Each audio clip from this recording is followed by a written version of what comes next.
बच्चों, आज मैं आपको व्याकरण का एक महत्वपूर्ण पाठ कारक पढ़ाने जा रही हूँ।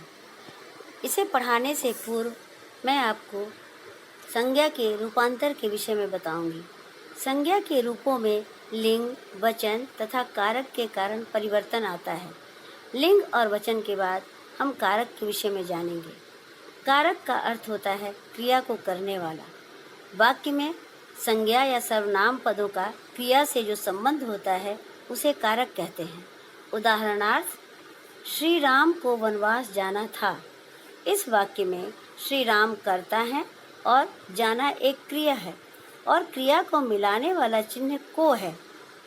इस प्रकार संज्ञा या सर्वनाम का एक क्रिया के साथ दूसरे शब्दों में संबंध बताने वाले चिन्हों को कारक कहते हैं। कारक के इन्हीं चिन्हों को विभक्ति या परसर्ग कहते हैं। इस प्रकार कारक के मुख्य 8 भेद होते हैं: कर्ता, कर्म, करण, संप्रदान, आपादान, संबंध, अधिकरण और संबोधक कारक। तो आइए हम एक एक करके कारक के बारे में जानें और इनके चिन्हों के विषय में अध्ययन करें। कर्ता कारक का चिन्ह ने होता है। कर्म कारक का चिन्ह को, करण कारक का से के द्वारा, संप्रदान कारक को के लिए, आपादान कारक का चिन्ह से जिससे पृथकता का पृथकता दृष्टिगत होती है। संबंध कारक का, के, की, रा, रे, री। अधिकरण कारक का चिन्ह में पर, संबोधन कारक का चिन्ह हे, ओ, अरे। तो आइए हम कर्ता कारक के विषय में जानते हैं। वाक्य में क्रिया या काम करने वाले को कर्ता कहते हैं। कर्ता पद प्रायः संज्ञा या सर्वनाम होता है। कर्ता कारक का प्रयोग 2 प्रकार से होता है, एक परसर्ग रहित और दूसरा परसर्ग सहित। जैसे बालक नहाता है, यहाँ पर कर्ता का ने चिन्ह नहीं लगा हुआ है, इसलिए यह परसर्ग रहित वाक्य है। दूसरा वाक्य माँ ने दूध दिया, यहाँ पर कर्ता का ने चिन्ह लगाया गया है, अतः यह वाक्य परसर्ग सहित हुआ। वाक्य में मुख्य क्रिया के साथ कौन प्रश्न करने पर उत्तर में मिलने वाला पद कर्ता कारक होता है। जैसे मोहन पढ़ता है। कौन पढ़ता है? जब प्रश्न किया जाए तो उत्तर मिलता है मोहन, अतः इस वाक्य में मोहन पद कर्ता है। पिताजी गए थे। कौन गए थे? पिताजी। इस वाक्य में पिताजी कर्ता है। कभी कभी कर्ता कारक के साथ ने के अलावे को के द्वारा से परसर्ग का भी प्रयोग होता है। जैसे रमेश को स्कूल जाना है, शरारती बच्चों के द्वारा यह काम किया गया, मोहन से खाया नहीं गया। कर्म कारक शब्द के जिस रूप पर क्रिया का फल पड़ता है उसे कर्म कारक कहते हैं। इसकी विभक्ति को है। कर्म कारक का प्रयोग भी 2 प्रकार से होता है। मनोहर ने चित्र देखा, यहाँ पर कर्म कारक का चिन्ह नहीं लगा है, यह परसर्ग रहित वाक्य है। और दूसरा मेधा ने तोते को मिर्च दी, यहाँ पर परसर्ग लगा हुआ है, अतः यह वाक्य परसर्ग सहित है। वाक्य में विभक्ति रहित कर्म को पहचानने के लिए मुख्य क्रिया के साथ क्या लगाकर प्रश्न करते हैं। जैसे सीता कहानी लिखती है, क्या लिखती है? उत्तर है कहानी, यहाँ कहानी कर्म है। कर्म कारक संज्ञा या सर्वनाम के जिस रूप से क्रिया करने में के साधन का बोध हो वहाँ करण कारक होता है। से और के द्वारा इसके विभक्ति चिन्ह है। उदाहरण, माँ चाकू से फल काटती है, वह बस द्वारा घर जाता है। संप्रदान कारक जिसके लिए कुछ किया जाए या जिसे कुछ दिया जाए ऐसा बोध कराने वाला संज्ञा या सर्वनाम रूपों को संप्रदान कारक कहते हैं। इसके कारक चिन्ह को और के लिए हैं। जैसे भिखारियों को भोजन दो, यहाँ देने की क्रिया हो रही है। रोगी के लिए दवाई ले आओ। आपादान कारक संज्ञा या सर्वनाम के जिस रूप से अलग होने का भाव प्रकट हो उसे आपादान कारक कहते हैं। इसका चिन्ह से है। जैसे पेड़ से फल गिरते हैं, हम स्टेशन से आते हैं।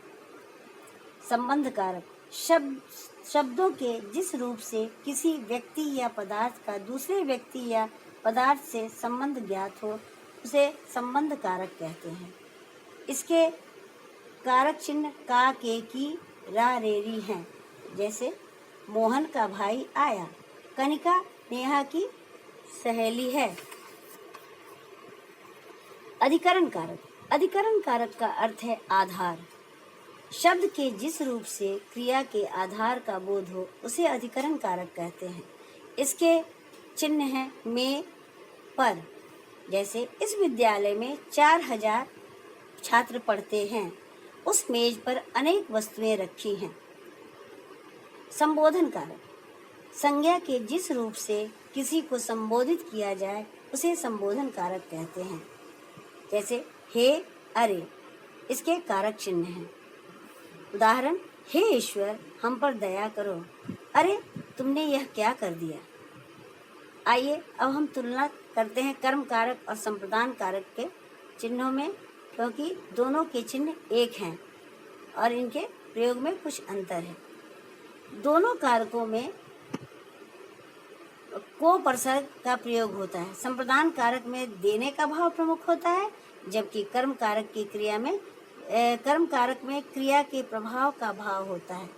जैसे दादाजी ने गरीबों को भोजन दिया, संप्रदान कारक, यहाँ देने का भाव प्रकट हो रहा है।